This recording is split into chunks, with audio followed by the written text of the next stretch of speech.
Tati está fazendo, vou fazer também. Nós não servimos ao Senhor por moda. Nós não servimos ao Senhor porque o giro gospel é a moda do momento. Nós servimos o Senhor porque nós estamos sendo preparados para um grande dia em que haverá um grande encontro. Tudo que Deus, através de Jesus e do Espírito Santo, pode fazer por nós ainda nesta terra, eu te afirmo, é a cereja do bolo, queridos. É a cereja do bolo, porque o principal, Jesus fez e deixou uma promessa. Ele voltaria para buscar um povo. Ele voltaria para buscar uma igreja.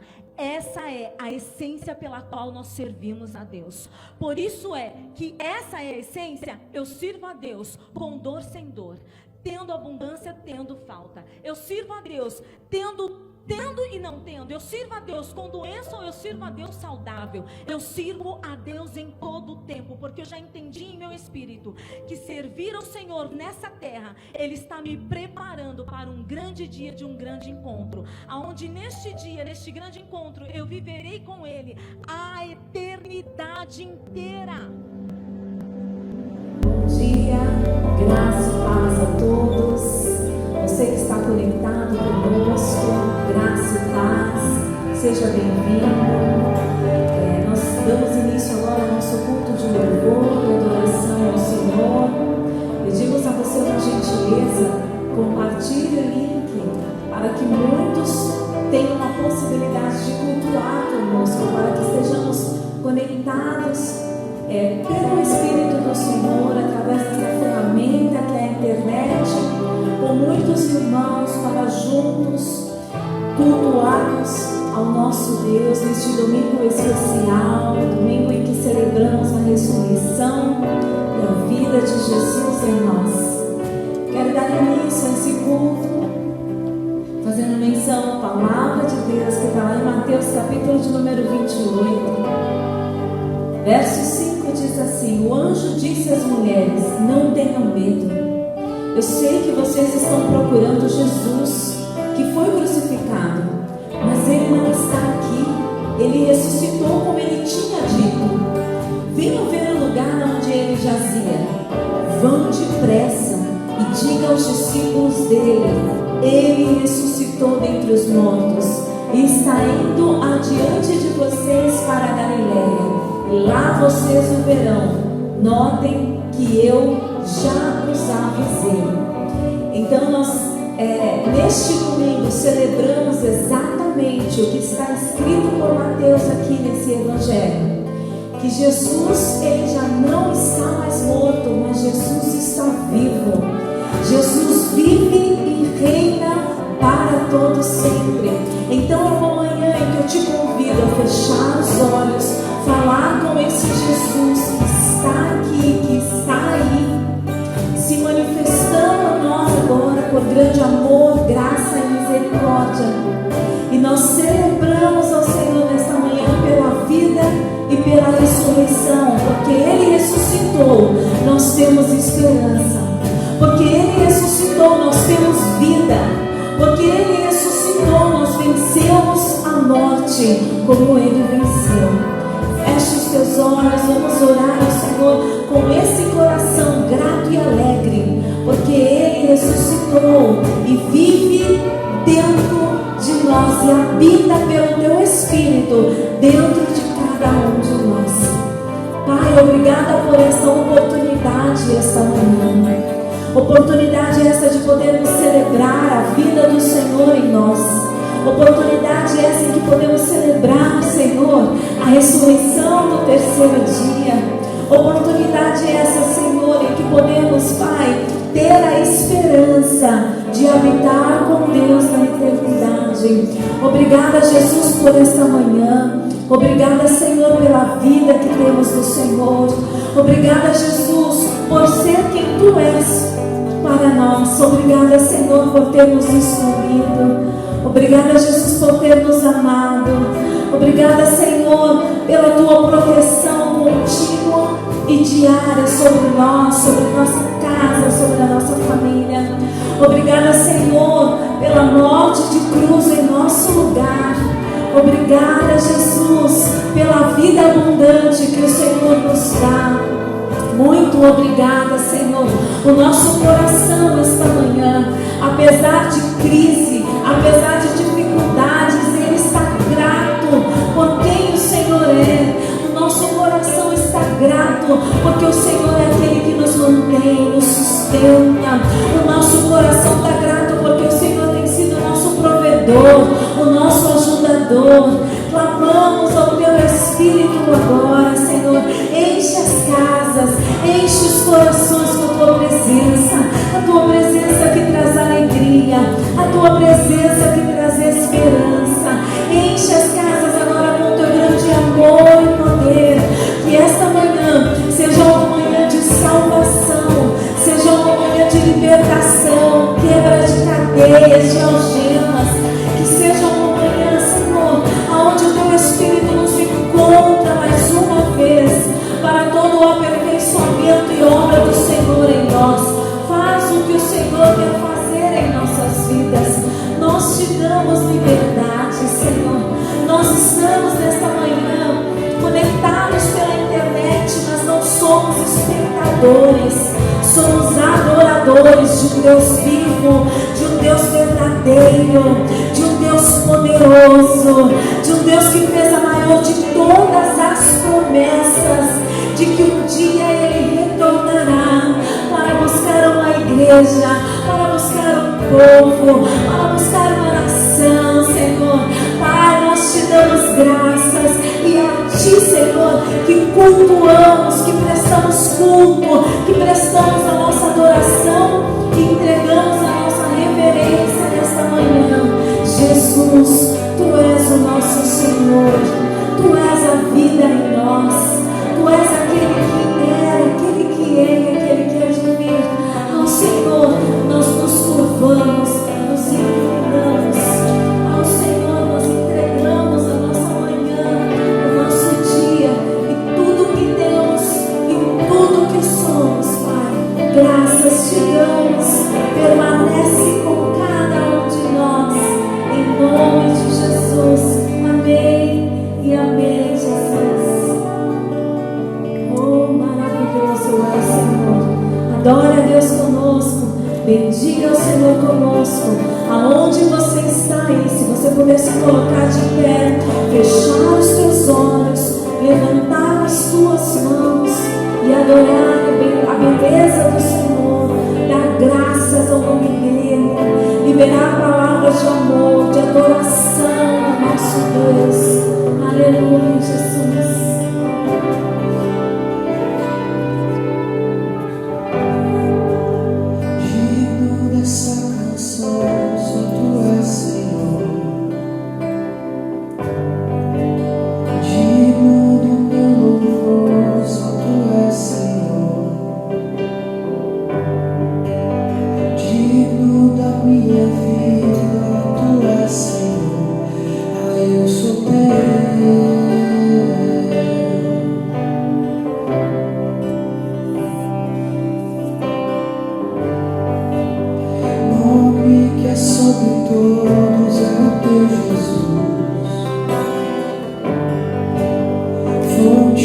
Salvação, só Tu és Jesus, digno da minha vida, Tu és Jesus, aí eu sou teu, aí eu sou teu, Santo, és incomparável, és inigualável. Abre os meus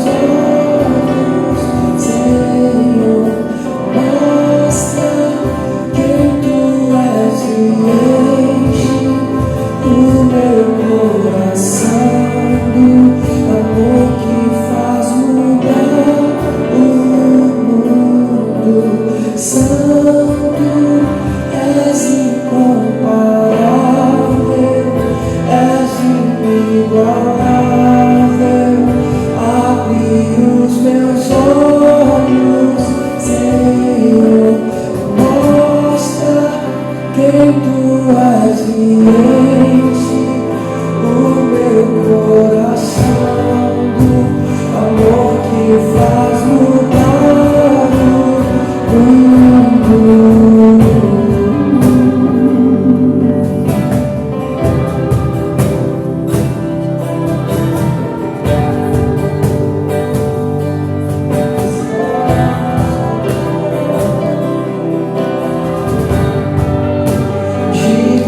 Essa canção só Tu és, Senhor. Digno do meu louvor, só Tu és, Senhor. Digno da minha vida, Tu és, Senhor.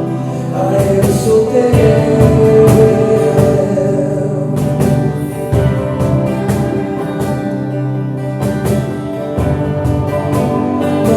Que é sobre todos, é o Teu Jesus, fonte da salvação, só Tu és Jesus, digno da minha vida, Tu és Jesus, ah, eu sou Teu, ah, eu sou Teu.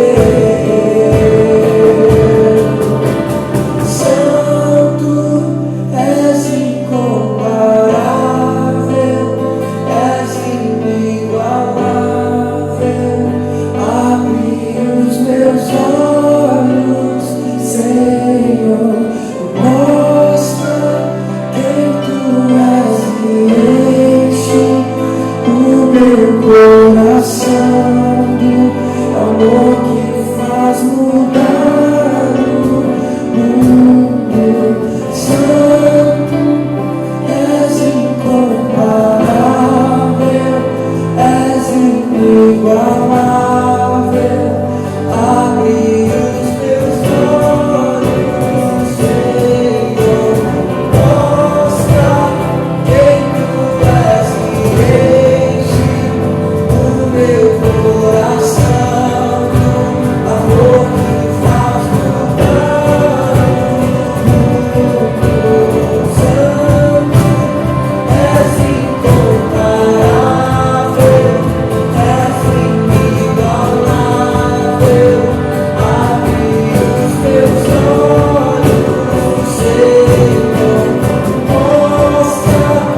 levantamos o seu nome, levantamos o seu nome. Tão poderoso, Rei da glória, Rei de tudo, Rei dos nossos corações, Tu és. E a morte vencestes, o véu Tu rompestes, a tumba vazia agora está. O céu Te adora, proclama Tua glória, pois ressuscitaste, vive está.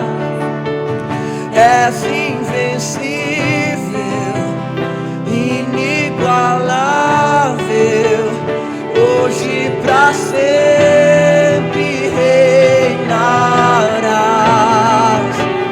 Teu é o reino e tu é a glória, e acima de todo nome estás. A morte vencestes, o véu tu rompestes, a tumba vazia agora estás. O céu te adora, proclama tua glória, pois ressuscitaste e vive estás. És invencível, inigualável, hoje pra sempre reinarás. Teu é o reino, tu é a glória, acima de todo nome estás. Poderoso esse nome é, poderoso esse nome é, o nome de Jesus, meu Rei. Poderoso esse nome é, mais forte que tudo é. Poderoso esse nome é, nome de Jesus. Poderoso esse nome é, nome de Jesus. Poderoso esse nome é, nome de Jesus.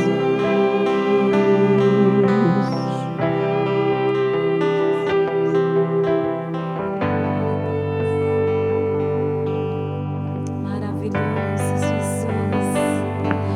Oh, vamos adorá-lo. Maravilhoso, maravilhoso Jesus, Jesus, Jesus. O teu reino é eterno, Jesus, Jesus, Jesus. Aleluia, aleluia, Senhor. O teu reino se estabelece, ele é para sempre. Aleluia, aleluia, aleluia. Glória a Deus, te bendizemos, Jesus. Cremos no teu poder, Senhor. Rei, decai, entramos na dimensão do teu poder. Entramos na dimensão do teu poder. Obrigada, Jesus, pela tua presença. Como é bom estar diante do Senhor. Vem o teu reino, vem o teu reino, vem o teu reino, Jesus. Ele é eterno. Jesus, maravilhoso, maravilhoso, maravilhoso. Aleluia, aleluia, aleluia, aleluia. Diga assim conosco. Os reinos se abalam, os povos se curvam, as bocas se abrem, as mãos se levantam para dizer que tu és o Rei. Para dizer que tu és o Senhor. De novo, diga isso. Os reinos se abalam, os povos se curvam, as bocas se abrem, as mãos se levantam para dizer que tu és o Rei. Para dizer que tu és o Rei. Para dizer que tu és o Senhor. Diga, os reinos se abalam. Os reinos se abalam, os povos se curvam, as bocas se abrem, as mãos se levantam para dizer que tu és o Rei. Para dizer que tu és o Senhor. Teu reino é sempre eterno, firmado em misericórdia, justiça e bondade.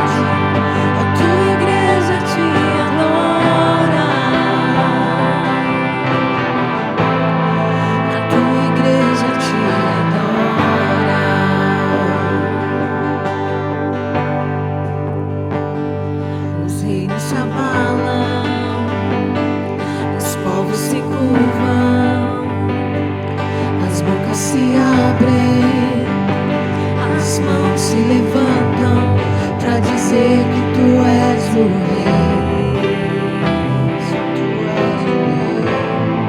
Para dizer que tu és o Senhor.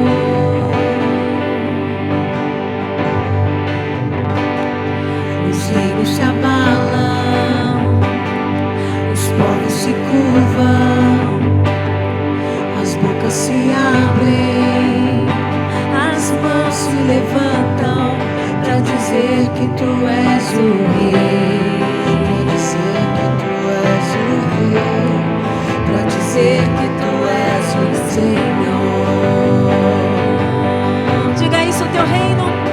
Teu reino é sempre eterno, firmado em misericórdia, justiça e igualdade, bondade e fidelidade.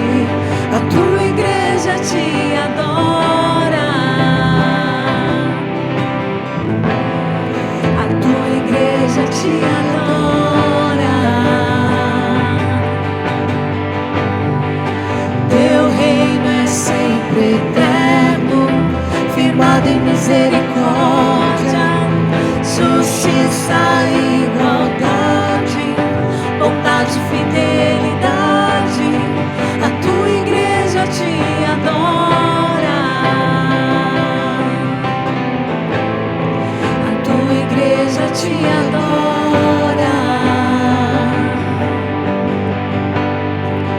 Teu reino é sempre eterno, firmado em misericórdia, justiça e igualdade, bondade e fidelidade.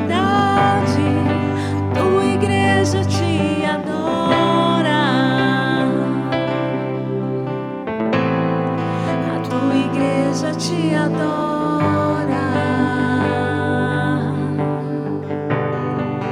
Teu reino é sempre eterno, firmado em misericórdia, justiça e igualdade, bondade e fidelidade.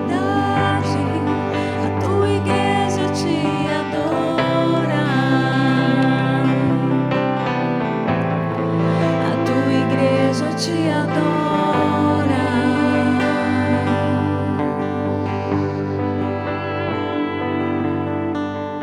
Pai, nós te damos graças por essa manhã. Como igreja nos reunimos aqui e nas nossas casas para te adorar em espírito e em verdade. Essa é a hora, Senhor, e já chegou, onde os verdadeiros adoradores vão te adorar em espírito e em verdade. Senhor, obrigado por essa manhã tão especial, este domingo ao qual celebramos a Páscoa, a qual celebramos a ressurreição do Senhor. Obrigado, Jesus, pela tua vida que toca cada pessoa que nos acompanha pela internet. Obrigado pela tua presença que é tão real, Senhor. A tua palavra diz que o Senhor não é um Deus só de perto.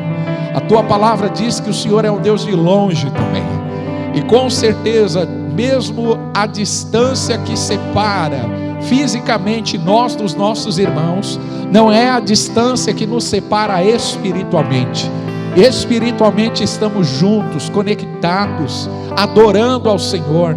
Por isso, Pai, queremos levantar o teu nome o mais alto, Jesus, e declarar: o poder da ressurreição está ativo neste lugar.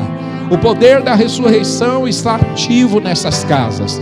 O poder da ressurreição lança fora todo o peso de morte, todo pensamento depressivo, todo sentimento depressivo, todo espírito de morte, em nome de Jesus, agora mesmo se vai dessas casas, se vai dessas famílias. É removido agora, Senhor. No lugar da morte entra a vida. O espírito de vida toca essas pessoas agora. Senhor, nós te damos graças por essa manhã. Como é bom podermos te adorar. Como é bom podermos reconhecer a sua presença. Como é bom saber que podemos nos aproximar de ti e te entregar uma adoração eterna, porque o teu reino é eterno, Senhor. Quando a adoração cessar aqui na terra, nós continuaremos ela na eternidade, Senhor. Porque o Senhor é o Deus eterno, o Senhor é o Deus que não muda, o Senhor é o Deus que não falha. Por isso nós declaramos: teu reino é sempre eterno, firmado em misericórdia, firmado em justiça e igualdade. Vamos declarar isso juntos. A tua igreja te adora. A tua igreja te adora. Teu reino é sempre eterno, firmado em misericórdia, justiça e igualdade, bondade e fidelidade. A tua igreja te adora. A tua igreja te adora. Teu reino é sempre eterno, firmado em misericórdia, justiça e igualdade, bondade e fidelidade. A tua igreja te adora.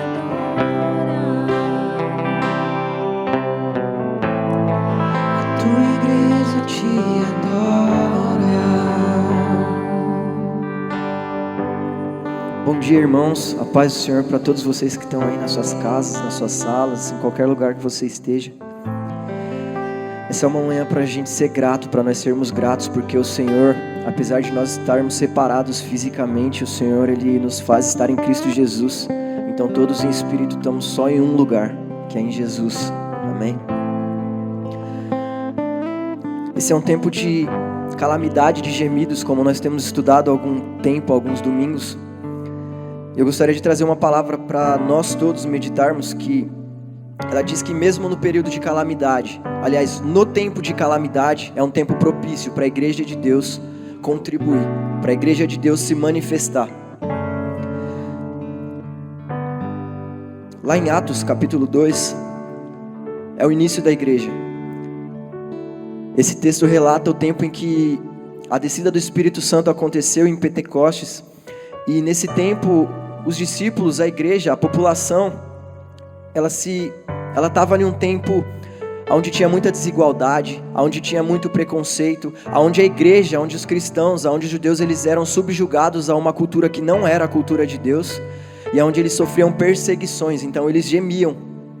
Talvez hoje a gente não está sofrendo as perseguições que eles sofreram, mas nós estamos em um tempo de gemidos, em um tempo de calamidade.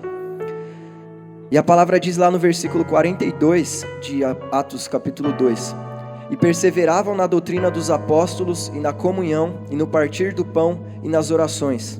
Esse primeiro versículo nos ensina um princípio, que é a perseverança. Então, em tempos de gemido, nós devemos perseverar na doutrina dos apóstolos, na comunhão e no partir do pão. Os apóstolos, eles manifestavam o que Jesus ensinou para eles nos 3 anos e meio que eles passaram juntos. E é nisso que a gente deve perseverar. O 43 diz: e em toda a alma havia temor, e muitas maravilhas e sinais se faziam pelos apóstolos. Aqui a palavra nos ensina outra coisa. Eles viviam em tempo difícil, em tempos difíceis. Nós também vivemos. Mas eles não olhavam só para as dificuldades. Nós vamos olhar para todo lado e ver dificuldades. Mas eles fixavam os olhos nos sinais e nas maravilhas que o Pai fazia no meio deles. E o 44 diz: e todos que criam estavam juntos e tinham tudo em comum, e vendiam suas propriedades e bem, e repartiam com todos segundo cada um havia de mister, ou segundo a necessidade de cada um. E perseverando unânimes todos os dias no templo, e partindo o pão em casa, comiam juntos com alegria e singeleza de coração, e louvando a Deus, e caindo na graça do povo, e todos os dias acrescentava o Senhor à igreja aqueles que se haviam de salvar. Então aqui nós vemos pessoas que perseveravam na doutrina que Jesus ensinou aos apóstolos, pessoas que não olhavam para a situação de gemidos, para as dificuldades, mas olhavam para as maravilhas que o Senhor fazia, mesmo em meio a dificuldades, e pessoas que estavam abertas, dispostas a contribuir para que todos tivessem tudo em comum e assim ninguém tivesse necessidade. E no meio disso, o Senhor era louvado e pessoas eram salvas. Amém?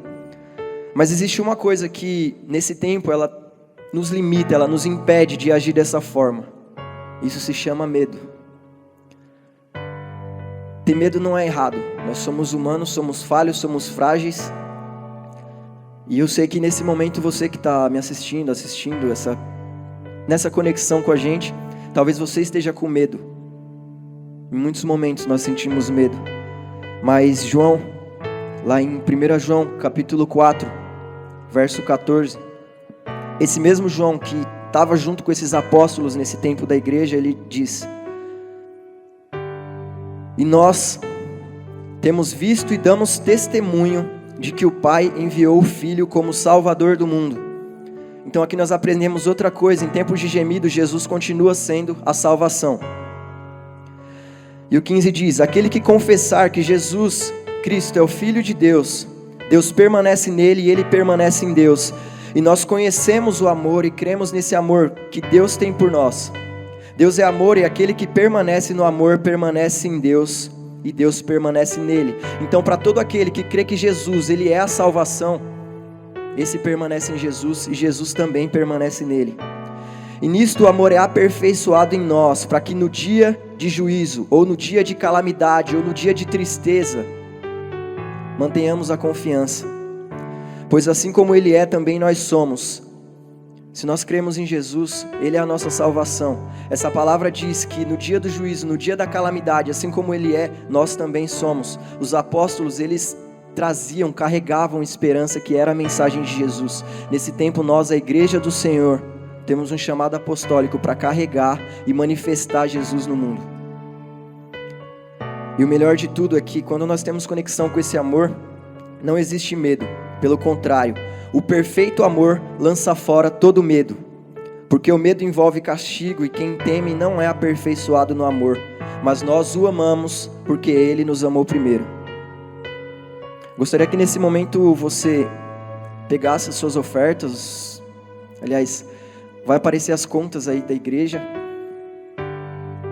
Eu não sei o que Deus tem proposto no seu coração, mas Ele tem me ensinado que o amor dEle vence todo medo, que o amor dEle lança fora todo medo, que o amor eterno dEle, com o qual Ele tem nos amado, lança fora todo medo. E Ele tem me ensinado que esse amor nos faz contribuir, para que todos tenham tudo em comum e para que ninguém tenha falta de nada. Então eu vou pedir para você nesse momento fechar os seus olhos e vamos orar ao Senhor. Pai, nós te agradecemos porque o Senhor é bom, porque o Senhor enviou Jesus para que nós não vivêssemos, Senhor, baseados numa cultura humana, numa cultura corrompida, para que nós não vivêssemos baseados em uma paz que o mundo não pode dar, para que nós não vivêssemos baseados, Pai, no que nós vemos, mas para que nós vivêssemos pela fé. Senhor, nós cremos, nós confiamos e nós permanecemos na doutrina dos apóstolos, nós permanecemos naquilo que o Senhor nos ensinou, Jesus. E nós cremos que fiel é o que prometeu. O Senhor é o autor e consumador da nossa fé. E assim como o Senhor está vivo, Senhor, assim como o Senhor nos dá uma viva esperança, assim como o Senhor nos amou com amor eterno, Pai, nós pedimos, vem e preenche cada coração com esse amor, vem e preenche cada vida com esse amor, para que nós não tenhamos medo, Senhor. Nós sabemos que as calamidades vêm, que o tempo de tristeza, ele passa sim, nós somos sujeitos a isso. Mas, Senhor, nós cremos que fiel é o que prometeu. As suas palavras dizem que as aflições do tempo presente não se comparam com a glória que será revelada. Senhor, nós queremos revelar a sua glória para que o Senhor seja engrandecido, para que o Senhor seja louvado, para que a cultura do reino do Senhor seja manifesta em nosso meio. Senhor, nós oramos e pedimos, Pai, gera unidade em nós, gera desprendimento para que nós sejamos, Pai, dispostos a contribuir com tudo que nós tivemos, para que ninguém tenha falta de nada, mas para que o Seu nome seja louvado e para que sejam acrescentadas pessoas à salvação, para que mais pessoas sejam alcançadas, para que mais pessoas também conheçam esse amor, sejam preenchidas pelo Seu amor e não sintam medo, Pai. Esse é o desejo dos nossos corações, é no nome de Jesus que nós oramos e agradecemos. Obrigado, Pai.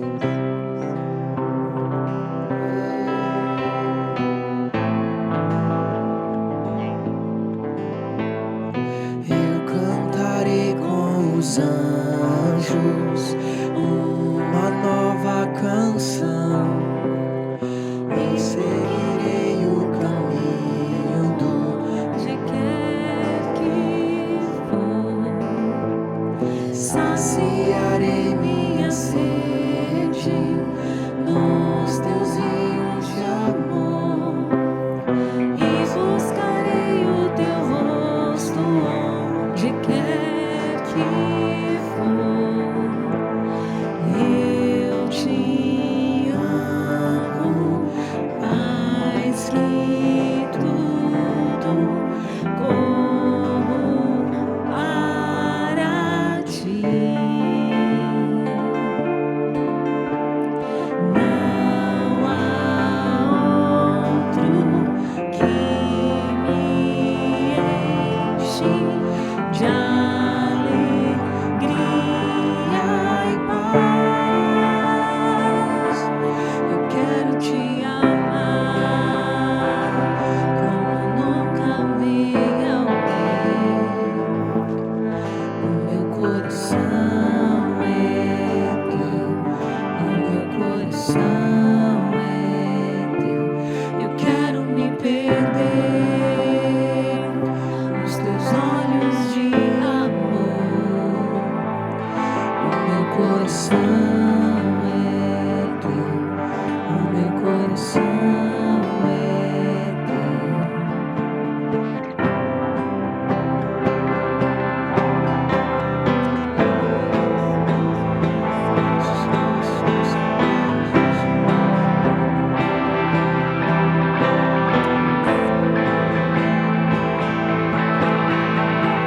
Eu cantarei com os anjos uma nova canção, e seguirei o caminho do teu coração. Saciarei minha sede nos teus rios de amor, e buscarei o teu rosto onde quer que for. Eu te amo mais que tudo, corro para ti. Não há outro que me enche de alegria e paz. Eu quero te amar como nunca amei alguém. O meu coração é teu, o meu coração é teu. Eu quero me perder nos teus olhos de amor. O meu coração é teu, o meu coração é teu. Nada vai te separar do teu amor, nada vai te separar do teu amor, nada vai te separar do teu amor, Jesus. Nada vai te separar do teu amor, nada vai te separar do teu amor, nada vai te separar do teu amor, Jesus. E nada vai te separar do teu amor, nada vai te separar do teu amor, nada vai te separar do teu amor, Jesus. Eu quero te amar como nunca amei alguém. O meu coração é teu, o meu coração é teu. Eu quero me perder nos teus olhos de amor. O meu coração é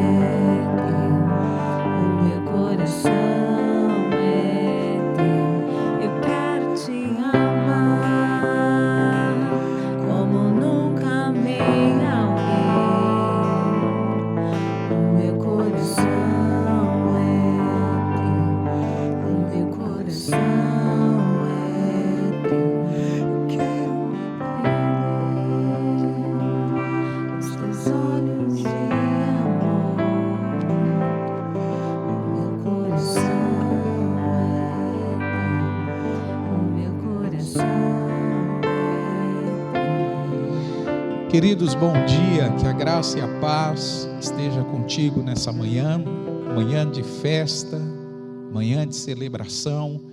Estamos juntos para celebrarmos a vida de Jesus. A vida de Jesus nos toca, a vida de Jesus nos inunda, a vida de Jesus nos alegra. Então, cremos que esta vida de Jesus lança fora toda a morte, lança fora todo medo, lança fora toda insegurança, porque cremos nele, podemos crer que há um amanhã muito esperançoso para todos nós. Eu quero te convidar nessa manhã a meditarmos, a refletirmos na palavra de Deus, e eu vou falar sobre o tema A Vida Venceu a Morte. Eu quero te mostrar o quanto que a vida de Jesus realmente triunfou, a ressurreição de Jesus triunfou sobre a morte. Estamos na Páscoa, e a Páscoa no original do hebraico é uma festa tradicional judaica, e no hebraico Páscoa é Pessah. Pessah significa passagem, comemora exatamente aquele momento em que os judeus, os hebreus, eles saíram do Egito, eles tiveram o seu êxodo do Egito na direção da terra prometida, atravessando o Mar Vermelho e passando durante 40 anos no deserto. Pessah era comemorado no 14º dia do primeiro mês do ano do calendário judaico, ou seja, o mês de Nisan ou Abib, equivalente ao nosso mês de abril. Então, no 14º dia do primeiro mês do calendário judaico, era comemorada a Páscoa, equivalente ao nosso mês de abril. Então, entre 10 e 15 de abril, é comemorada a Páscoa lá em Israel. Eles comemoravam essa libertação porque eles acreditavam, e isso é um ponto essencial para nós compreendermos, eles criam que o sacrifício de um animal, temperado com ervas amargas, feitos na noite da Páscoa, esse sacrifício do animal e logo a seguir o sangue desse animal espalhado nos batentes das portas dos judeus, aquilo ali traria proteção sobre eles, aquilo ali protegeria eles do espírito da morte, que veio para matar todos os primogênitos dos egípcios. A festa da Páscoa, ela era seguida pela festa dos pães asmos, ou seja, na noite do 14º dia, era comemorada a Páscoa, e no dia seguinte, o 15º dia do primeiro mês, comemoravam-se a festa dos pães asmos. Eram 6 dias, onde eles comiam pães sem fermento, e essa festa terminava no 7º dia com uma reunião muito especial, um grande ajuntamento, onde eles se reuniam para adorar e honrar o Senhor. Isso está em Deuteronômio 16, depois você pode ler do versículo 1 até o versículo 8. O que a Páscoa judaica ela tem de conexão com a Páscoa cristã? Essa deve ser a sua pergunta. E eu te respondo, absolutamente tudo. Na realidade, a Páscoa judaica está totalmente conectada à Páscoa cristã. Tanto é que Jesus se identifica completamente com a Páscoa. A palavra diz em Lucas capítulo 2, vamos abrir as nossas Bíblias, e verso 41 de Lucas 2, verso 41, eu quero te convidar a ler comigo essa passagem, que mostra o quanto que Jesus se identificava com a Páscoa. Capítulo 2 de Lucas e verso 41. Ora, todos os anos iam seus pais a Jerusalém, à festa da Páscoa. Ou seja, o texto está dizendo que Jesus, na companhia dos seus pais, José e Maria, iam todos os anos para Jerusalém, justamente para celebrar a Páscoa.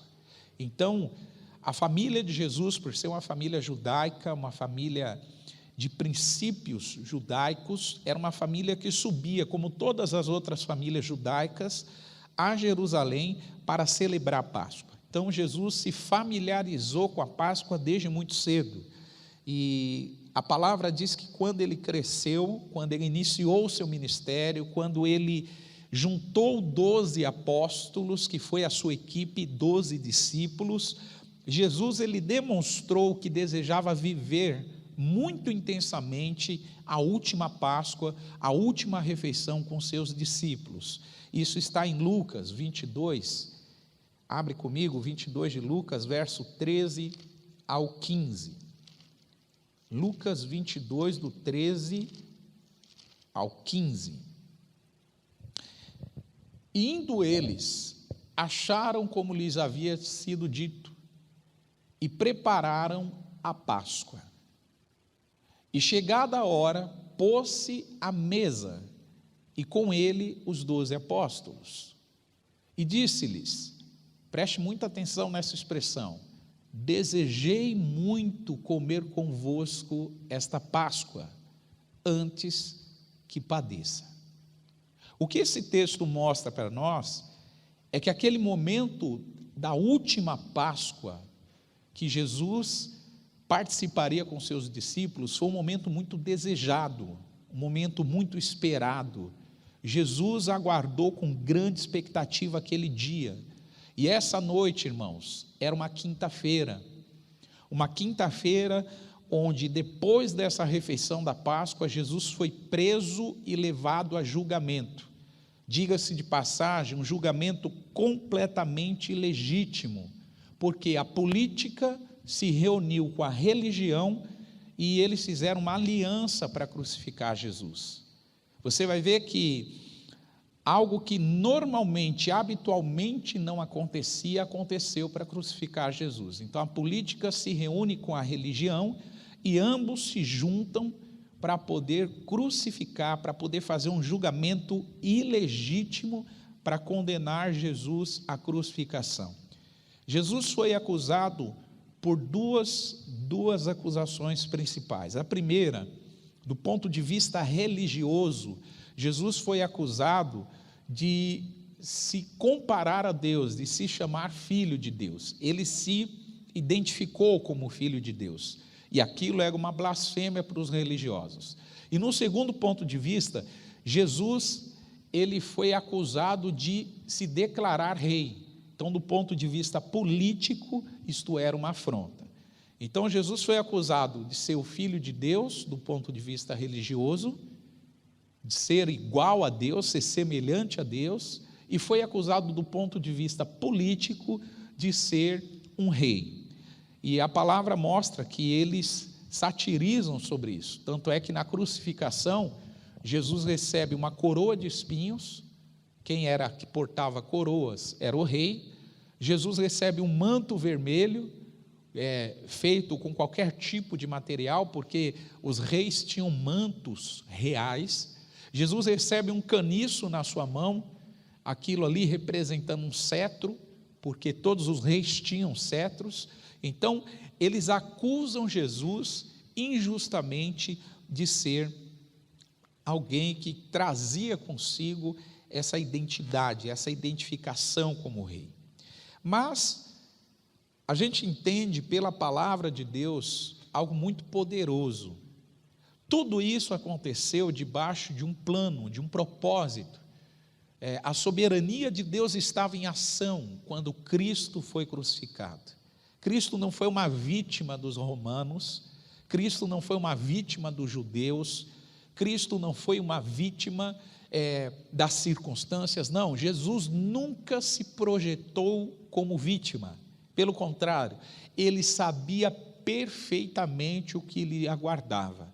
Tanto é que no jardim do Getsêmani, na noite de quinta, antes de ser julgado, depois de ter comido a refeição da Páscoa com os discípulos, ele afirma, Pai, se possível for, ele pede ao Pai, Pai, se possível for, passa de mim esse cálice, mas que não seja feita a minha vontade, mas a tua vontade. Então, Jesus, ele não era uma vítima, e aqui nós aprendemos algo extraordinário.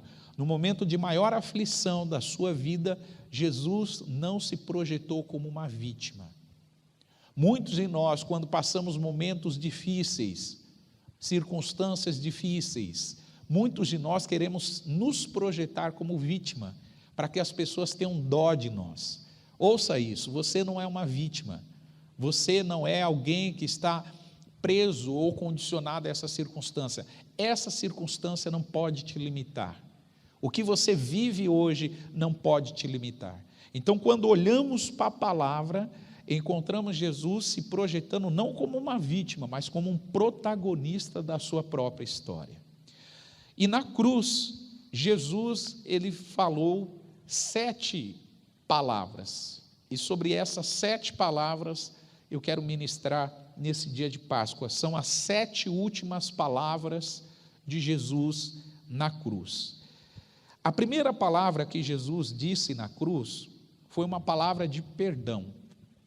Então nós encontramos essa palavra em Lucas 23, abre comigo a sua Bíblia, Lucas 23, verso 34. Diz o texto: e dizia Jesus: Pai, perdoa-lhes porque não sabem o que fazem. Eu estou lendo Lucas 23, 34. E repartindo as suas vestes, lançaram sortes. A pergunta é: qual foi a primeira palavra que Jesus disse na cruz? A primeira palavra foi uma palavra de liberação, de perdão. Veja, Jesus está intercedendo pelos seus malfeitores. Jesus está intercedendo na posição de alguém que está disponível a liberar perdão para toda a humanidade. Jesus, ele se identifica como o Cordeiro Pascual. A palavra diz em 1 Coríntios 5,7 que Cristo é a nossa Páscoa, ou seja, Cristo é o Cordeiro Pascual. E quando João Batista viu Jesus se aproximando para ser batizado, ele disse: este é o Cordeiro de Deus que tira o pecado do mundo. Ou seja, Jesus na cruz, ele está se identificando como o Cordeiro que livra as pessoas dos seus pecados. Então, com essa autoridade, o que Jesus faz? Lucas 23 mostra isso. Os seus malfeitores, os seus algozes, aqueles que estavam crucificando ele, recebem o perdão, recebem uma palavra de perdão. Aqui eu aprendo algo fantástico no reino de Deus. A palavra diz que nós devemos perdoar as pessoas para sermos perdoados.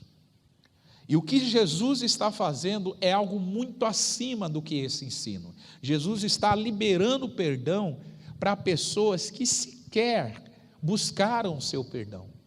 Jesus está liberando perdão e ele mesmo diz: Pai, trata essas pessoas como pessoas que não sabem o que estão fazendo. Trata essas pessoas como inocente. Preste muita atenção nisso. Lucas 23, 34, a intercessão de Jesus ao Pai é: Pai, trate essas pessoas não como elas merecem, mas trate essas pessoas de acordo com a sua graça, de acordo com o seu perdão, de acordo com a sua misericórdia. Eles não sabem o que fazem. Veja, Jesus assume a posição de interceder pelo pecado da humanidade. E isso aqui é fantástico. Jesus na cruz, a primeira palavra que ele fala é uma palavra de perdão. Ele poderia esboçar uma reação, ele poderia liberar ali um pedido de socorro, mas a primeira palavra que ele diz é uma palavra de perdão. A segunda palavra que Jesus disse na cruz foi uma palavra de salvação. Veja o que está escrito no verso 42 de Lucas 23. Verso 42 de Lucas 23. E disse a Jesus: Senhor, lembra-te de mim quando vires em teu reino. E disse-lhe Jesus: em verdade te digo que hoje estarás comigo no paraíso. Olha que coisa fantástica. Um dos ladrões que está crucificado ao lado de Jesus, não só identifica Jesus como o Messias, como o Senhor, mas pede para que o Senhor se lembre dele. E imediatamente a resposta de Jesus pronta, a resposta de Jesus naquele instante é: você será salvo. Você estará comigo no paraíso. Veja, a segunda palavra de Jesus na cruz foi uma palavra de salvação. E o que é salvação? É a graça de Deus em ação. Salvação a um ladrão.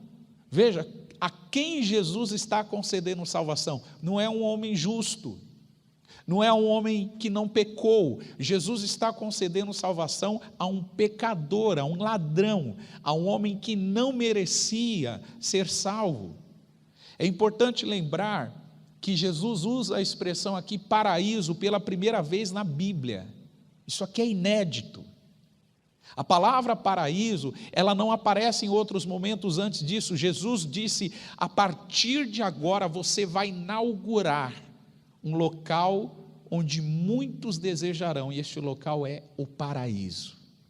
O que Jesus está dizendo é que o que era antes identificado como lugar dos mortos, ou Seol no hebraico e Hades no grego, lugar dos mortos, a palavra para lugar dos mortos era Seol no hebraico e Hades no grego. Jesus está dizendo: esse lugar mudou, esse lugar agora é chamado de o paraíso. E nesse lugar de paraíso, Jesus está dizendo para aquele ladrão: você vai ser o primeiro a entrar nesse lugar.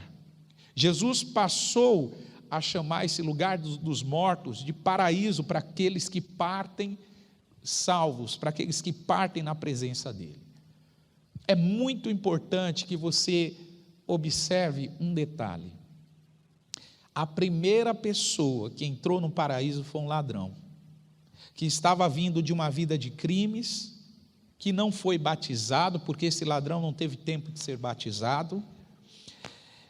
A primeira pessoa a entrar no paraíso não foi um sacerdote. A primeira pessoa a entrar no paraíso não foi um mestre da lei. A primeira pessoa a entrar no paraíso não foi um levita. A primeira pessoa a entrar no paraíso foi um ladrão. Isso nos ensina muito, porque em Mateus 21, do verso 28 a seguir, Jesus vai contar uma parábola de 2 filhos. E nessa parábola de 2 filhos, o pai, que era pai desses 2 filhos, dá uma mesma ordem para os 2 e diz: vão trabalhar.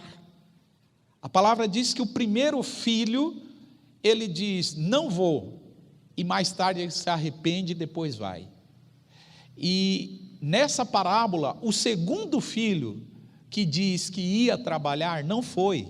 Então o primeiro recebe a ordem do pai e diz: eu não vou trabalhar, mas se arrepende ao longo do dia e depois vai. E o segundo filho, ele diz que ia trabalhar, mas na verdade não foi.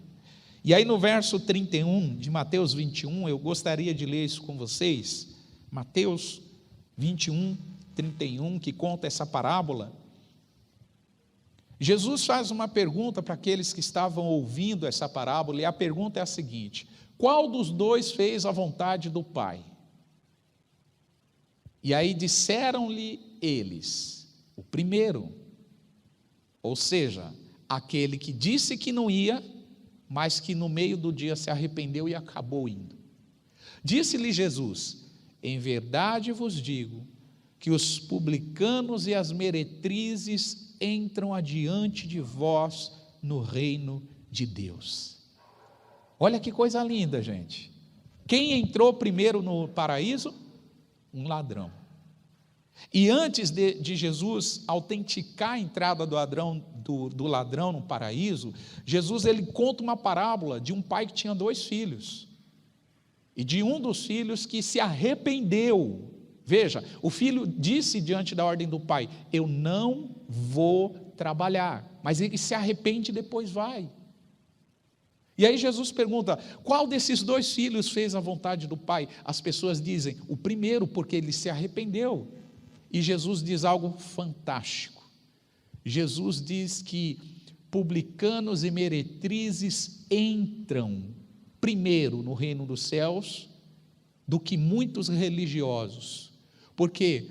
Porque publicanos e meretrizes têm uma tendência a se arrepender. Eles se arrependem. Quando se arrependem de todo o seu coração, eles entram primeiro no reino dos céus. E essa palavra se cumpriu no ladrão. O ladrão da cruz, se você observar, ele entrou primeiro. Jesus poderia ter inaugurado o paraíso com um fariseu, com um doutor da lei. Jesus poderia inaugurar o paraíso com um sacerdote, com um levita.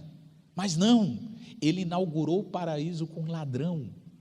Então, essa segunda palavra que Jesus disse na cruz, que foi uma palavra de salvação àquele ladrão, é uma palavra que diz muito para nós.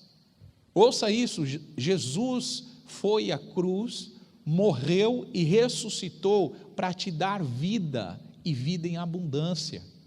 O que significa essa vida em abundância? Você ter a vida dele dentro da sua própria vida.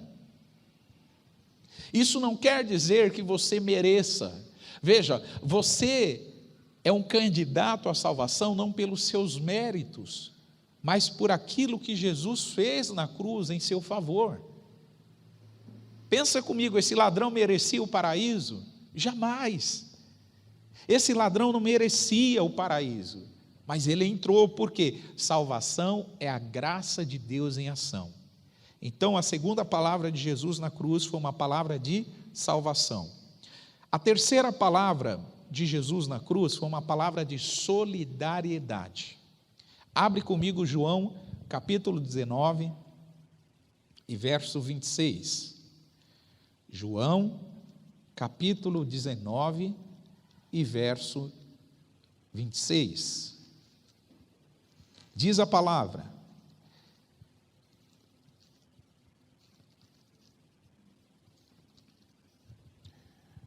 ora, Jesus, vendo ali sua mãe, e que o discípulo a quem ele amava estava presente, disse à sua mãe: mulher, eis aí o teu filho.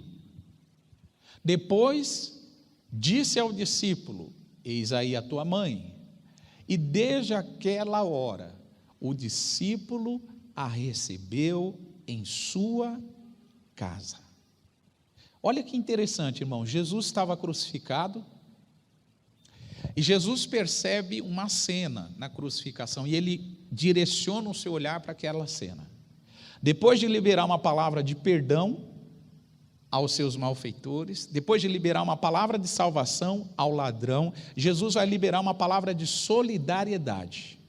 Porque ele está olhando uma cena. O olhar de Jesus foca uma cena. E que cena era essa? Maria, a mãe dele, chorando desesperadamente. Maria estava chorando intensamente. Só que veja, Jesus poderia olhar o choro de Maria e dizer o quê? É minha mãe, está chorando pelo meu sofrimento, normal. Só que Jesus não faz isso. Jesus faz exatamente o oposto. Mesmo debaixo de tanto sofrimento, o que Jesus ele faz? Jesus ele demonstra cuidado e acolhimento e solidariedade para sua mãe. Olha que coisa fantástica. Jesus olha para a mãe dele, verso 26, e ele, vendo a sua mãe ali, ele diz: mulher, a partir de hoje, João, que era o discípulo amado, vai cuidar de você. Isso é poderoso, gente. Uma mulher naqueles dias no Oriente, a mulher que não tinha marido, ela provavelmente cuidava, ela tinha todos os seus cuidados vindo do seu filho. E se ela não tivesse filho, ela era reconhecida como uma mulher desamparada, porque o filho assumia a responsabilidade de cuidar da sua mãe. E nessa altura do campeonato aqui, A história conta que José já tinha partido, o pai de Jesus. Tudo indica, os historiadores indicam que José, pai de Jesus, pai humano de Jesus, já tinha partido. Então Jesus era o cuidador de Maria. E quando ele diz para João, eis aí a tua mãe, Jesus estava comissionando João a um cuidado. Jesus estava transferindo a responsabilidade dele para o discípulo João. Só que quando ele diz para Maria, mulher, eis aí o teu filho, o que ele está dizendo para Maria? Ele está dizendo, Maria, você não vai ficar desamparada. Maria, diminua o seu sofrimento. Por que Jesus libera essa palavra, irmãos? Jesus, nesse momento, ele está assumindo a figura de Messias. Ele está pedindo, em outras palavras, para Maria, Maria, diminui o seu sofrimento, mulher. Diminui o seu sofrimento. Não me olhe como filho, me olhe como Messias. Quando Jesus libera essa palavra de solidariedade sobre Maria, ele está, em outras palavras, dizendo isso: não me enxergue como seu filho agora, me enxergue como Messias, diminua o seu sofrimento. Isso tudo era necessário. Então, nesse momento, Jesus comissiona João para assumir o cuidado da mãe dele, Maria, e diz para Maria que João seria como um filho para ela. E isso é fantástico a gente observar no verso 27. Veja, depois disse ao discípulo, eis aí a tua mãe, e agora olha a parte final desse versículo, e desde aquela hora, o discípulo a recebeu em sua casa. Em outras palavras, a partir daquele momento, João assumiu esse compromisso de ser filho de Maria, de cuidar de Maria, e Maria foi recebida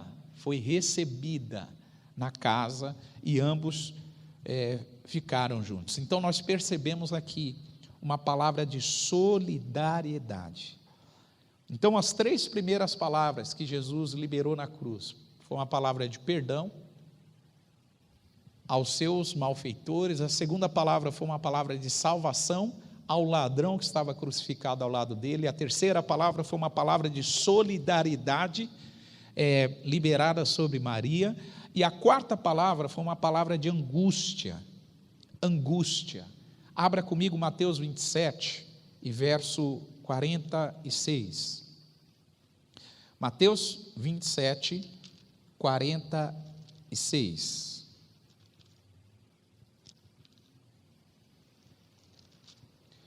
Diz a palavra, e perto da hora 9, ou seja, 3 horas da tarde, perto das 3 da tarde, exclamou Jesus em alta voz, dizendo, Eli, Eli, lama sabatani, isto é, Deus meu, por que me desamparaste? Olha que extraordinário. Jesus foi crucificado provavelmente às 9 horas da manhã da sexta, e ele passa mais ou menos aproximadamente 6 horas crucificado, até o momento que ele expira, que era perto das 3 horas da tarde. Durante essas 6 horas, Jesus, ele libera perdão aos malfeitores, ele libera salvação ao ladrão que estava crucificado ao lado dele, ele libera uma palavra de solidariedade a Maria, e a palavra diz que perto da sua morte, perto da hora 9, perto das 3 horas da tarde, Jesus exclama em alta voz e diz, Eli, Eli, lama sabatani, Deus meu, preste muita atenção nisso. Se a gente estudar a vida de Jesus nos evangelhos, nós sempre vamos perceber que um dos principais objetivos da missão de Cristo era revelar Deus como Pai. E você vai ver que em várias ocasiões Jesus chama Deus de Pai, e isso atrai a fúria, atrai o ódio da comunidade religiosa. Mas veja, nesse momento, Jesus muda, Por que Jesus não diz, Pai meu, por que me desamparaste? Já parou para pensar nisso? É a única vez que Jesus não chama Deus de Pai. A única vez que Jesus chama Deus de Deus. E por que ele usa essa afirmação? Porque nesse momento, irmãos, a figura paterna de Deus foi substituída pela figura do Deus de Israel. Ou seja, Deus neste momento não estava se relacionando com Jesus como Pai, estava se relacionando com Jesus como Deus, como o Deus de Israel, o Eterno. Por que Deus fez isso, é a pergunta. Porque muitas pessoas, Jesus, ele seria exemplo para muitas pessoas, e ele precisava ser exemplo também em matéria de desamparo. Veja que a pergunta de Jesus qual é? Por que me desamparaste? Em outras palavras, por que você me desamparou? Então Jesus precisava ser exemplo em tudo, até em matéria de desamparo. Jesus é exemplo para nós, como nós lidamos com o desamparo, como nós lidamos com a rejeição, como nós lidamos quando somos excluídos. E esse episódio aponta exatamente para isso. Deus, ele esvazia o relacionamento paterno que ele tinha com Cristo e assume um relacionamento de Deus Todo-Poderoso, de o Deus de Israel. E nesse momento, irmãos, Jesus está se identificando com muitas pessoas que são desamparadas, que são angustiadas, que são rejeitadas. Jesus, ele foi desamparado pelo Pai, para que ele levasse sobre si todo o sentimento de desamparo que não é legítimo sobre nós. Preste atenção em algo. Se você se sente desamparado, se você se sente excluído, se você se sente rejeitado, esse sentimento que você tem não é legítimo, porque Jesus foi desamparado pelo Pai uma vez por todas, para que hoje nós fôssemos acolhidos, adotados na família de Deus. Se você tem um sentimento de rejeição, e se esse sentimento está alimentando um pensamento de morte na sua mente, está alimentando um pensamento de suicídio na tua mente, escute isso. Jesus, de uma vez por todas, ele foi desamparado pelo Pai na cruz, para que hoje fôssemos acolhidos eternamente por ele. Esse sentimento não é legítimo, esse sentimento é uma farsa, esse sentimento é uma forma que o diabo tenta te atingir, para gerar pensamentos que não procedem de Deus. Então, quando Jesus foi rejeitado, foi desamparado, isso teve um objetivo. Qual o objetivo? De levar sobre ele todo o sentimento que não é legítimo sobre nós. Jesus levou sobre si, abre comigo Isaías 53, e eu quero te mostrar isso aqui, de acordo com a profecia do profeta Isaías, Isaías capítulo 53, e verso 4. Veja o que diz: verdadeiramente ele tomou sobre si as nossas enfermidades, e as nossas dores levou sobre si. Sabe o que Jesus levou sobre ele? A sua rejeição, o seu desamparo, o seu sentimento de exclusão. Jesus levou sobre si. E mais, nós o reputávamos por aflito, ferido de Deus e oprimido. Ou seja, naquele momento que Jesus disse, Eli, Eli, lama sabatani, ou seja, Deus meu, por que me desamparaste? Ele estava na realidade tomando sobre si, levando sobre si o peso da nossa rejeição, para que hoje fôssemos aceitos diante de Deus, para que hoje fôssemos acolhidos diante de Deus. Então, você que me acompanha nessa manhã, entenda algo: a angústia de Jesus foi uma angústia que fazia parte do plano de Deus para que hoje nós fôssemos livres das nossas angústias. Qual é o sentimento que te perturba? Qual é o pensamento que te inquieta? Qual é a ansiedade que toma conta do seu coração? Ouça, verdadeiramente Jesus tomou sobre si as nossas enfermidades. O castigo que nos traz a paz estava sobre ele, e pelas pisaduras dele, Jesus, eu, você, nós fomos sarados. Então seja sarado nessa manhã, que o poder da ressurreição e da vida te toque nessa manhã e gere cura, restauração, que todo sentimento que não é legítimo vá embora da sua vida agora mesmo, porque essa é a verdade da quarta palavra que Jesus proferiu na cruz, uma palavra de liberação de todas as nossas angústias. Quinta palavra que Jesus liberou na cruz, ainda crucificado, Jesus liberou uma palavra e falou sobre a sua agonia. Capítulo 19 de João. Eu quero ler com vocês capítulo 19 de João, em verso 28. João 19, 28.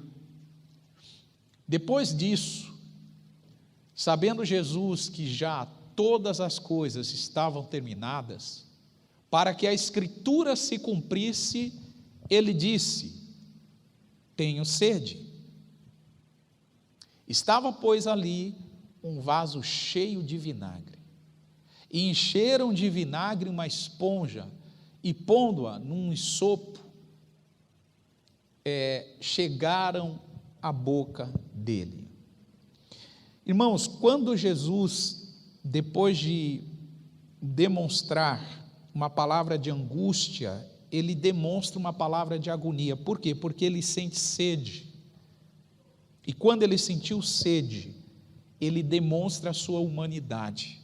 Você vai ver nos evangelhos que Jesus sentiu medo, que Jesus sentiu fome, que Jesus sentiu frio, que Jesus sentiu sede, ou seja, vários episódios na Bíblia que demonstram a humanidade de Jesus. E nesse momento, a humanidade dele mais uma vez é demonstrada. Mais uma vez entra em cena a humanidade de Jesus. Então, neste momento, olha que interessante, quando ele diz, tenho sede, o que os seus malfeitores fazem? Eles encharcam uma esponja em vinagre, colocam na ponta de uma vara e levam até a boca de Jesus para ele chupar aquele líquido, que a princípio, por falar que tem sede, ele pensou que era água, mas não era água, era vinagre. E você sabe disso, se você está com sede, toma vinagre para você ver. Aquilo ali aumenta a sua sede, aquilo ali é uma sensação horrível.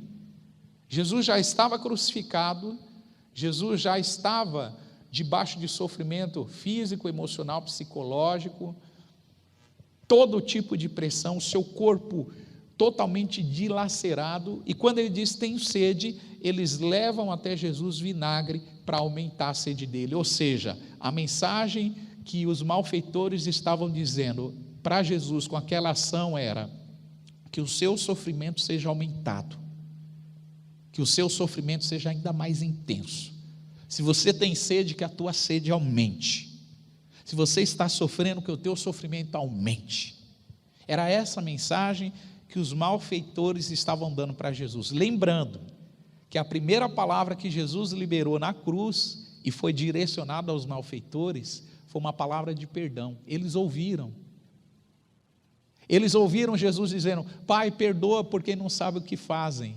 E mesmo depois de terem sido perdoados, eles oferecem vinagre para Jesus.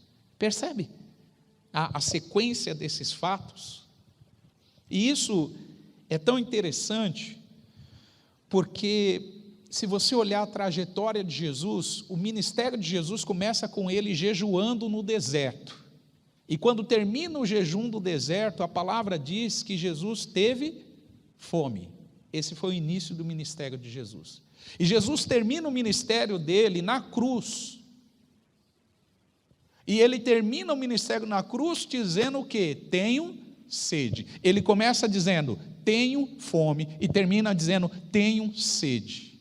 Ou seja, em outras palavras, o ministério de Jesus, desde o seu começo até o seu final, foi um ministério onde ele mostrava para todos os que o acompanhavam a sua humanidade, as suas limitações, que ele tinha uma natureza divina, sim, mas essa natureza divina estava em harmonia com uma natureza humana, uma natureza de gente, uma natureza que sentia fome, que sentia sede. Então, a quinta palavra de Jesus liberada na cruz foi agonia. A sexta palavra de Jesus na cruz, e essa é poderosa, é uma palavra de triunfo.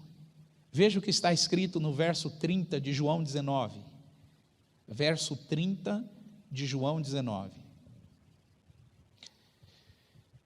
E quando Jesus tomou o vinagre, disse: está consumado. E inclinando a cabeça, ele entregou o Espírito. Olha que interessante, gente.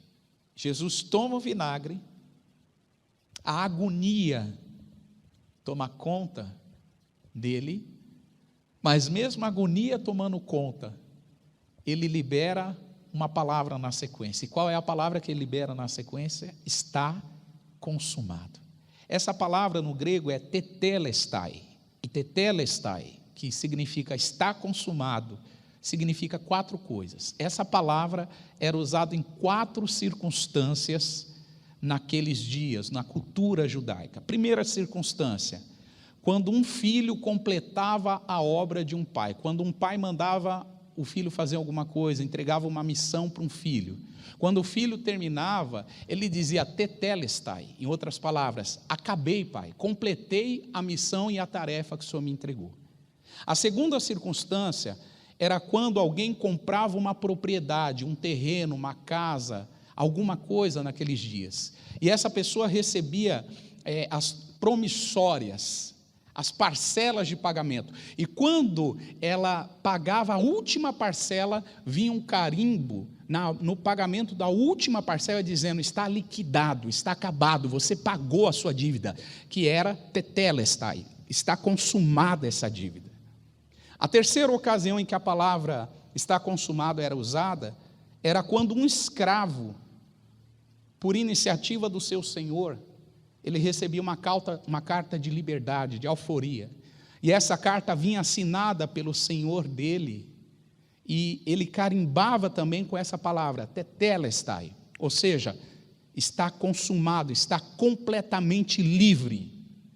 E a quarta ocasião em que essa palavra está consumado era usada quando soldados que voltavam de uma campanha militar, voltavam de uma guerra contra o inimigo, e eles traziam seus despojos, ou seja, o que eles conseguiram conquistar do exército que eles venceram, eles entravam nas suas cidades e a multidão vinha cantando, festejando, celebrando o retorno desses soldados vitoriosos, e um dos cânticos da multidão da cidade era tetelestai, ou seja, está consumado, eles terminaram, eles venceram, era um grito de vitória. Ou seja, João 19:30, quando Jesus diz, depois de tomar vinagre, está consumado, Jesus estava dizendo: eu completei a obra que o Pai me deu. Jesus estava dizendo: está tudo pago, está tudo liquidado, a humanidade não deve mais nada. Jesus estava dizendo: aqueles que eram escravos do pecado agora estão completamente, totalmente livres. Jesus estava dizendo um grito de vitória contra a morte. Jesus estava dizendo: eu sou vitorioso, eu sou o Salvador, eu sou o Messias prometido de Deus. Em outras palavras, essa expressão está consumado é uma expressão muito forte, carregada de muito sentido, carregada de muito significado, e esta foi a sexta palavra de Jesus liberada na cruz, ou seja, um grito que chancela a vitória final que já foi conquistada. Deixa eu lhe dizer algo muito importante. Talvez as notícias que chegam até você do coronavírus é uma notícia que te preocupa. Talvez você se preocupa pela sua família, você se preocupa pela sua segurança econômica dos próximos dias, você se preocupa sobre como vai ficar a sua nação, como vai ficar a sua vizinhança, mas eu preciso te dizer algo. Jesus disse aos discípulos: no mundo tereis aflições, mas tende bom ânimo, eu venci o mundo. E eu te garanto, meus irmãos, eu te garanto, você que me acompanha aqui, em muito breve a gente vai cantar o hino da vitória e vamos declarar: está consumado. A gente vai dizer: tetelestai, foi consumado o plano de Deus. Então, não há motivo para você se inquietar. Pelo contrário, é muito motivo para você confiar e se lançar aos cuidados de um Deus cuidador, porque o grito de vitória será dado em muito breve. Nós cremos nisso. A sétima e última palavra que Jesus liberou na cruz foi uma palavra de entrega. E eu quero ler com você Lucas 23 e verso 44. Lucas 23, 44. E era já quase a hora sexta, e houve trevas sobre toda a terra, até a hora nona, escurecendo-se o sol, e rasgou-se ao meio o véu do templo. E clamando Jesus com grande voz, disse: Pai, veja, ele deixou de ser Deus. A princípio, na angústia, Jesus clamou: Deus meu, por que me desamparaste? Mas aqui Jesus já percebe que a figura de pai foi retomada, e ele diz: Pai, nas tuas mãos eu entrego o meu espírito. E havendo dito isto, a palavra diz que ele expirou. Presta atenção em algo, querido. Jesus não foi morto na cruz. Jesus, ele se entregou na cruz. Jesus não foi vítima. Jesus não foi prisioneiro dos romanos ou dos judeus, não. A palavra diz, ele mesmo disse ao Pai: Pai, nas tuas mãos eu entrego o meu espírito. A sétima palavra de Jesus na cruz foi uma palavra de entrega. Ou seja, na cruz, Jesus se entregou por nós. Na cruz, Jesus se entregou por você. Na cruz, Jesus gritou: está consumado, para que algumas coisas também fossem consumadas na sua vida. Uma delas, a salvação da nossa alma. Veja, João capítulo 10, verso 17 e 18. É tão significativo essa entrega de Jesus, que em vida, Jesus ensinou isso para os seus discípulos. Olha o que diz João 10, 17 e 18. Por isso o Pai me ama, porque eu dou minha vida para tornar a tomá-la. 18. Ninguém me tira de mim, ou seja, ninguém tira a minha vida de mim, disse Jesus, mas eu de mim mesmo a dou. Ou seja, foi uma entrega. Tem o poder para dar e o poder para tornar a tomá-la. Este mandamento eu recebi do meu Pai. Mateus 27 é o último texto que nós vamos ler aqui nessa manhã, versos 50 a 53. Ouça isso. Jesus, na sua última expressão, ele disse: Pai, nas tuas mãos entrego o meu espírito. A palavra diz que ele expirou. E quando ele expirou, irmãos, algo glorioso aconteceu. Preste atenção, verso 50. Jesus, clamando outra vez com grande voz, rendeu o espírito. E eis que o véu do templo se rasgou em dois, de cima ou do alto para baixo, e tremeu a terra, e fenderam-se as pedras, E abriram-se os sepulcros, e muitos corpos de santos que dormiam foram ressuscitados. E saindo dos sepulcros, depois da ressurreição dele, entraram na cidade santa e apareceram a muitos. Veja, querido, a palavra diz que quando Jesus entrega o seu espírito a Deus, o véu do templo se rasga de cima a baixo. Você conhece essa figura? Esse véu separava o lugar santo do lugar santíssimo.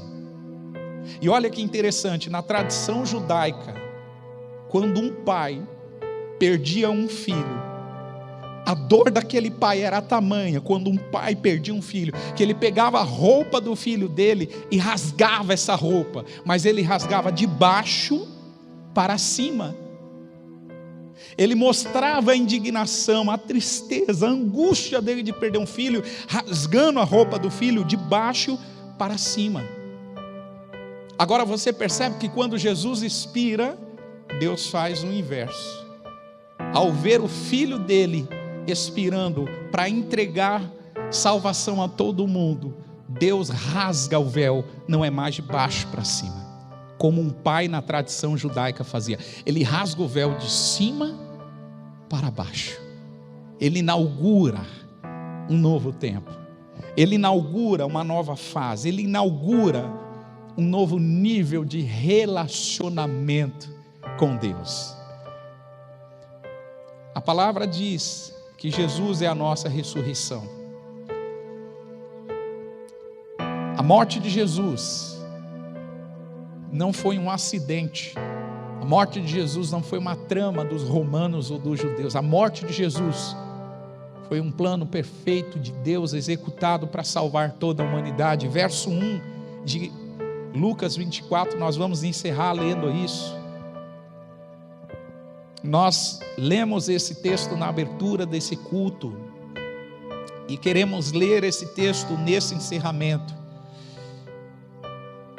E no primeiro dia da semana, muito de madrugada, foram elas ao sepulcro, levando as especiarias que tinham preparado, e algumas outras com elas, e acharam a pedra removida do sepulcro, e entrando, não acharam o corpo do Senhor Jesus. E aconteceu que, estando elas muito perplexas a esse respeito, eis que pararam junto delas 2 homens com vestes resplandecentes. E estando elas muito atemorizadas, e abaixando o rosto para o chão, eles lhes disseram: por que buscais o que vive entre os mortos? Por que vocês buscam entre os mortos aquele que está vivo? Ou seja, ele ressuscitou. O verso 6 diz isso: ele ressuscitou, não está mais aqui, ressuscitou. Lembre-se das suas palavras, ouça isso. Não trate Jesus como alguém que está morto. Não trate Jesus como alguém que não pode te ouvir.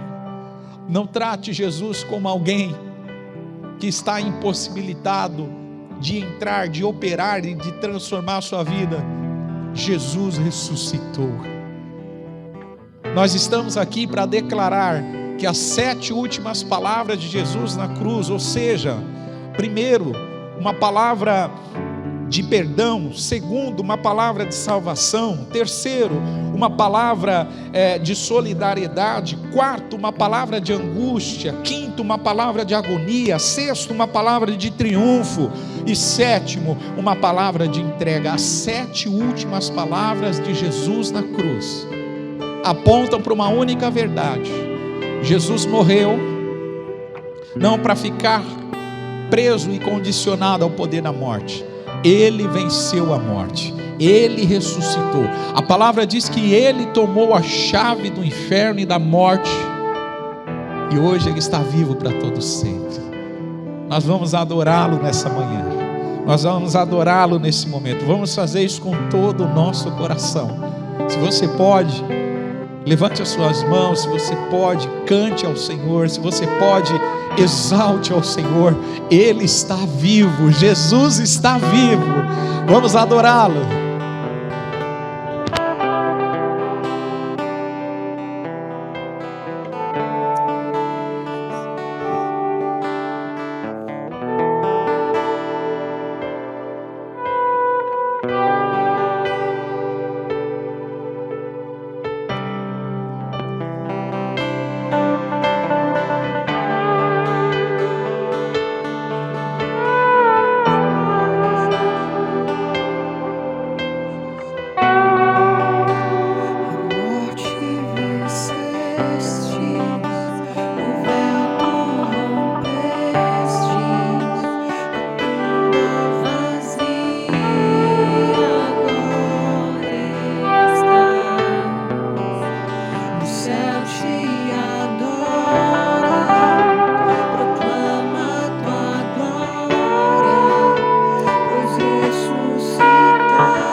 Acima de todo nome estás, a morte vencestes, o véu tu rompestes, a tumba vazia agora estás, o céu te adora, proclama tua glória, pois ressuscitaste, vive estás, és invencível,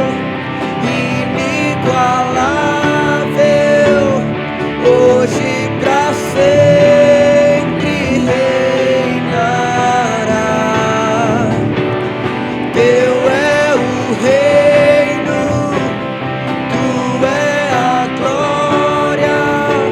acima de todo nome está. Poderoso esse nome é, poderoso esse nome é, o nome de Jesus, meu Rei. Poderoso esse nome é, mais forte que tudo é. Poderoso esse nome é, nome de Jesus. Poderoso esse nome é, nome de Jesus. Poderoso esse nome é, nome de Jesus. Poderoso esse nome é, nome de Jesus. Poderoso esse nome é, nome de Jesus. Poderoso esse nome é, nome de Jesus.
tua face agora está. O céu te adora, proclama tua glória, pois ressuscitaste, vive estás. És invencível, inigualável, hoje pra sempre reinará. Teu é o reino, tu é a glória, e acima de todo nome está. Poderoso esse nome é, poderoso esse nome é, o nome de Jesus, meu Deus.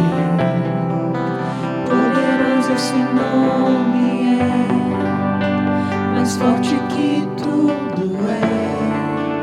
Poderoso esse nome é, nome de Jesus. Senhor, obrigado pela sua presença aqui, Jesus. Obrigado por essa presença que inunda a casa dos meus irmãos. Obrigado, Senhor, por esse momento tão especial, tão marcante, tão poderoso, onde podemos celebrar a ressurreição. Como diz a tua palavra, nós queremos ser achados no Senhor, não acumulando uma justiça que vem da lei, mas a justiça que vem pela fé em Cristo, a justiça que vem de Deus pela fé. Jesus, queremos te conhecer e conhecer a virtude da sua ressurreição, o poder da sua ressurreição. E nós te pedimos, Senhor, pelo poder da ressurreição que está ativo, que hajam milagres agora mesmo, Senhor. Que milagres toquem estas casas, que milagres toquem estas vidas. Pai, em nome de Jesus, as pessoas que estão angustiadas, agoniadas, como nós aprendemos neste dia, o Senhor sofreu uma agonia de uma única vez por todas. Portanto, a agonia que nós sentimos, a angústia que nós sentimos, a ansiedade que nós sentimos, ela não é legítima, Senhor. Por isso, Pai, que o poder da ressurreição toque essas vidas nessa manhã, que o poder da ressurreição opere milagres nessa manhã, que o poder da ressurreição cure toda síndrome de ansiedade, cure toda síndrome de depressão, cure todo pensamento de morte agora mesmo. Nós declaramos o poder da ressurreição ativo, fluindo e levando milagres a essas casas. Pai, nós te agradecemos pela alegria que inunda o nosso ser. Nós te agradecemos porque o Senhor está vivo. Esse sentimento, esta alegria que nós temos, o mundo não pode tirar, as notícias não podem tirar, as circunstâncias não podem tirar, porque o Senhor está vivo. E nós celebramos a tua vida nesta ocasião. Pai, nós te damos graças, nós te reconhecemos, nós te adoramos de todo o nosso coração. Recebe a honra, recebe a glória, recebe o louvor e a adoração para todos, sempre, sempre, sempre. Amém, amém e amém. Querido, que você nesse dia celebre a vida, celebre a ressurreição, celebre a alegria de Jesus. Você que está distante dos caminhos do Senhor, ou você que deseja entregar sua vida a Jesus, nós queremos caminhar junto contigo. Por favor, escreva nos comentários, e nós queremos acompanhar você nessa trajetória de caminhada com Jesus. Que mais de Deus venha sobre a tua vida, que a alegria de celebrar a Páscoa, celebrar a passagem, coloque um sentimento de alegria no teu coração, um sentimento de certeza no teu coração, que este momento que nós vivemos sobre a terra vai passar, e nós declaramos que os dias estão contados. Em breve nos reuniremos para celebrar o cântico da vitória, para dizer como Jesus disse: está consumado, tetelestai, em outras palavras, acabou. Que imagem de Deus venha sobre a tua vida, sobre a tua família, que a tua semana seja incrível, extraordinária e abençoada. E nós encerramos essa transmissão adorando ao Senhor, porque Ele merece.